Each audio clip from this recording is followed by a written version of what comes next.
अस्सलाम वालेकुम प्यारे बच्चों, कैसे हो बेटा। जैसा कि आप देख रहे हो, आज की हमारी टॉपिक है copper sulphate pentahydrate, commonly known as blue vitriol. Colour इसका ब्लू होता है और ये विस्कस लिक्विड होता है, इसलिए हम इसको ब्लू विट्रोल बोलते हैं। जैसे सल्फ्यूरिक एसिड का नाम था ऑयल ऑफ विट्रोल, तो इसका नाम क्या है बेटा, blue vitriol, common known as blue vitriol. Blue vitriol याद रहे बेटा, हम बनाते जो हैं वो डिफरेंट मेथड से बनाते हैं। अगर आपके पास इनमें से कोई एक रिएजेंट भी हो अगर आपके पास कॉपर हो फिर भी बना सकते हो, कॉपर ऑक्साइड हो फिर भी बना सकते हो, अगर कॉपर कार्बोनेट हो फिर भी आसानी से आप कॉपर सल्फेट बना सकते हो। सल्फ्यूरिक एसिड के साथ रिएक्शन करवा के मेजर प्रोडक्ट जो आपको मिलेगी कॉपर सल्फेट ही आपको मेजर प्रोडक्ट मिलेगी। अगर जो कार्बोनेट के साथ रिएक्शन हो तो वाटर के साथ साथ कार्बन डाइऑक्साइड भी एलिमिनेट करता है। वो कॉपर सल्फेट अगर आप पानी में डिज़ोल्व करोगे तो प्रिसाइज नंबर यानी कि 5 मोल वाटर के अपने साथ बॉन्डेड करेगा, जिसे हम हाइड्रेट सॉल्ट भी बोलते हैं। तो याद रहे बेटा, कॉपर सल्फेट पेंटाहाइड्रेट का कलर होता है ब्लू, इसलिए हम इसको ब्लू हाइड्रेट भी बोलते हैं। अगर आपने पानी के मॉलिक्यूल्स को निकाल दिया अबाउट 230 सेल्सियस पर स्ट्रॉन्ग हीट करके, पांचों ही वाटर मॉलिक्यूल्स बाहर निकल जाएंगे, तो उस समय याद रहे बेटा, कॉपर सल्फेट का जो कलर होगा वो वाइट कलर एनहाइड्रस सॉल्यूशन बनेगा। अगर प्रेसिपिटेट बनाना चाहते हो तो वाइट क्रिस्टल्स बनेंगे, पर वो वाइट क्रिस्टल एनहाइड्रस कहलाएंगे, वजह पानी मॉलिक्यूल्स निकल चुका है। अब यहाँ एक और टेक्निकल सवाल मैं आपसे शेयर करता चलूँ।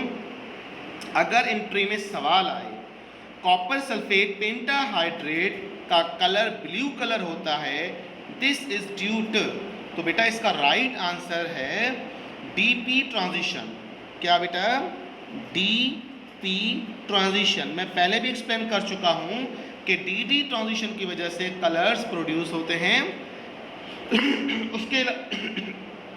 उसके अलावा बेटा, मैंने जैसा कि आपसे पहले भी कहा था कि डीडी ट्रांजिशन यानी कि मेटल ट्रांजिशंस की वजह से, यानी कि एक मेटल में जो डी ब्लॉक है वो स्प्लिट होता है, उनके दो EgNt2g सबसेट एनर्जी में डिसोसिएट होते हैं, जिसे हम डीजेनरेसी ऑर्बिटल्स ही बोलते हैं। उनके दरमियान एक्साइटेशन होती है तो वो कलर के रिस्पॉन्सिबल होते हैं। यहाँ पर अगर देखें तो यहाँ भी कॉपर आपको सेम, यहाँ भी कॉपर सेम मिलेगा। यहाँ चूंकि आपका कलर्ड कंपाउंड था, यहाँ पे कलरलेस कंपाउंड बन गया है, तो the reason is only oxygen is ligand act as a ligand and copper associate act as a center atom, जिसकी वजह से क्या होता है, एक कॉम्प्लेक्स बनता है और इनके दरमियान जो ट्रांजिशन होती है डीपी ट्रांजिशन होती है। डी का मेंबर कॉपर है, पी का मेंबर याद रहे ऑक्सीजन है, जिसकी वजह से इन ट्रांजिशन की वजह से एक पर्टिकुलर कलर प्रोड्यूस करता है जिसका नाम ब्लू कलर है।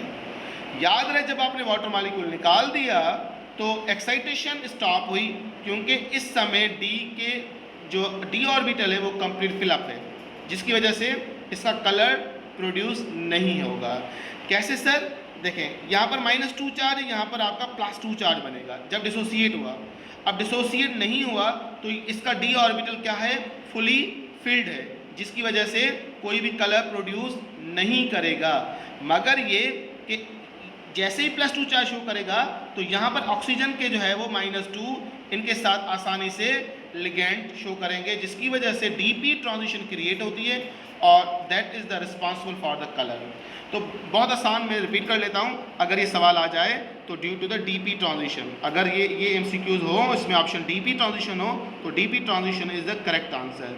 या फिर metal ligand electron transfer, metal ligand electron transfer, अगर ये ऑप्शन हो ये भी सही है, क्योंकि मेटल्स डी ब्लॉक का है और लिगेंड्स इलेक्ट्रॉन ट्रांसफर की वजह से ये एक्साइटेशन हो रही है, जिसकी वजह से क्या होगा, एक ख़ास कलर प्रोड्यूस होगा।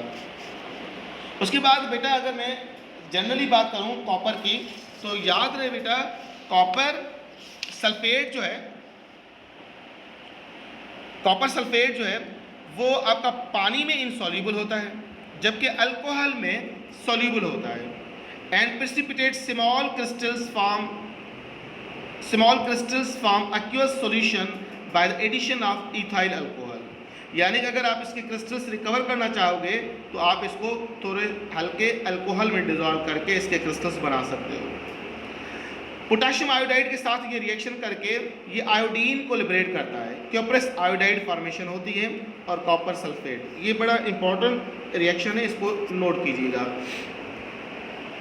उसके बाद बेटा अगर मैं बात करूं सॉल्यूशन की बात करूं, तो जब मैं इसको सॉल्यूशन में डिज़ोल्व करूंगा अमोनिया में, तो ये आसानी से डिज़ोल्व होकर, यानी कि थोड़ा अमाउंट में अगर आप अमोनिया डिज़ोल्व करोगे तो याद रहे आपका क्यूप्रिक हाइड्रो ऑक्साइड प्रोड्यूस करेगा।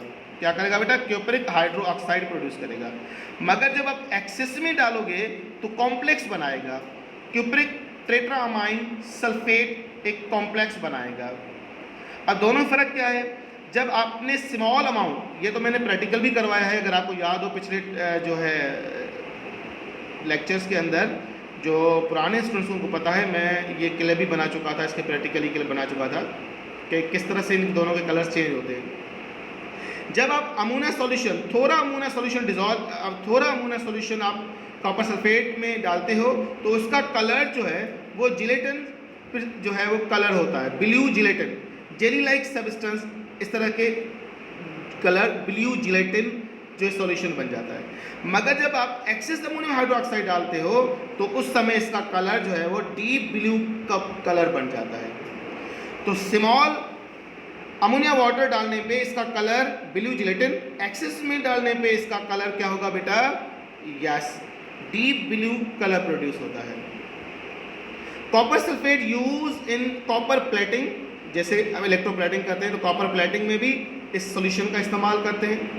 इलेक्ट्रिकल सेल जो आपका डैनियल सेल है जिसमें हम कॉपर सल्फेट सॉल्यूशन इस्तेमाल करते हैं, उसके अंदर भी आपका सॉल्यूशन कॉपर सल्फेट ही इस्तेमाल किया जाता है। उसके अलावा मेकिंग ग्रीन पिगमेंट्स बनाने में भी हम कॉपर सल्फेट का इस्तेमाल करते हैं। एज अ मॉडरेंट डाइज, यानी कि कलर वगैरह करने में भी इसका इस्तेमाल करते हैं। अगर आपने कैल्शियम हाइड्रोक्साइड, जिसे हम मिल्क ऑफ लाइम बोलते हैं, उसके साथ कॉपर सल्फेट का सॉल्यूशन बनाया तो फंगस और मोल्ड्स किल करने में भी ये हेल्प करता है। यानी इसका सॉल्यूशन आप घरों में मोल्ड्स एंड फंगस को किल करने में भी आप बना सकते हो। तो बड़ी आसान टॉपिक थी, बस 2-4 चीज़ों पे फोकस करना है आपको। एक ये रिएक्शन पे बड़ा इंपॉर्टेंट है, इस पर फोकस करना है, एक इसके कलर पर, और पूरे 5 वाटर मॉलिक्यूल्स का भी एलिमिनेट होंगे जब 230 सेल्सियस पर स्ट्रॉन्ग हीट करेंगे। तो ये थी हमारी आज की आसान टॉपिक। उसके बाद बेटा जो हमारे और 2 छोटे टॉपिक